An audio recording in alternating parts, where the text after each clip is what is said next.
നിങ്ങളവിടെ മര്യാദക്ക് ഇരുന്നോളൂ കേട്ടോടോ, അല്ലെങ്കിൽ നിന്നെയൊക്കെ ഈ തോക്കിട്ട് വെടിവെച്ചോളെ. ഇവിടെ ഇരുന്ന തോക്ക് അവിടെ പോയി. എവിടെയാണോ തോക്ക്? അത് ഞാൻ എനിക്ക് ബോറടിച്ചപ്പോ അതില് വെള്ളം നിറച്ച് കളിച്ച് വെള്ളം പോകുന്നില്ല, അതുകൊണ്ട് ഞാൻ എടുത്ത് കളഞ്ഞു മക്കളെ.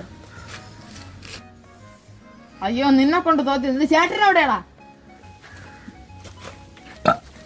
അങ്കിളെ പെറോട്ട ഇറച്ചി നല്ല ടേസ്റ്റ് ഉണ്ടായിരുന്നു, സൂപ്പർ ആയിരുന്നു. അയ്യോ, ആകെപ്പാടെ ഉണ്ടായിരുന്ന പൈസക്ക് വാങ്ങിച്ചാ അത് നീ തീർത്തോടാ. എടാ നീ എങ്ങോട്ടാടാ പോന്ന്? അയ്യോ, ഇവനെ കൊണ്ട് തോറ്റ്. ഇവൻ ഉള്ളത് അത്ര. ഇവ എന്നെ എന്തൊരു പണിയാണോ ഒപ്പിക്കാൻ പോകുന്നത്?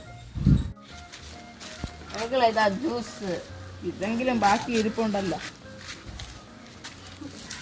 ഇതെന്താടാ ഒരു ടേസ്റ്റ് വ്യത്യാസം? ഇതെന്താണോ നീ എടുത്തോണ്ടെന്ന്? അത് അങ്കിൾ അവിടെ ഒരു കണ്ണാസിൽ ഇരുന്നതാ, അത് അങ്കിൾ നിന്നി വേണം, ഇനി ഇരിപ്പുണ്ട്. എടാ എന്നെ കൊല്ലാൻ നോക്കണം, അത് പെട്രോളാടാ. ഇവനൊക്കെ കൊണ്ട് തോറ്റ്. ആ അങ്കിള് നമ്മൾ ഇവിടെ പിടിച്ചോണ്ട് വന്നില്ലേ, നമുക്കൊരു പണി കൊടുക്കണ്ടേ? അതെ, നമുക്ക് എന്തായാലും കുറച്ച് എണ്ണ വെച്ചൊരു പണി കൊടുക്കാം. അയാളെ ചവിട്ടി തറയിലിടിപ്പിക്കാം. ഓക്കെ.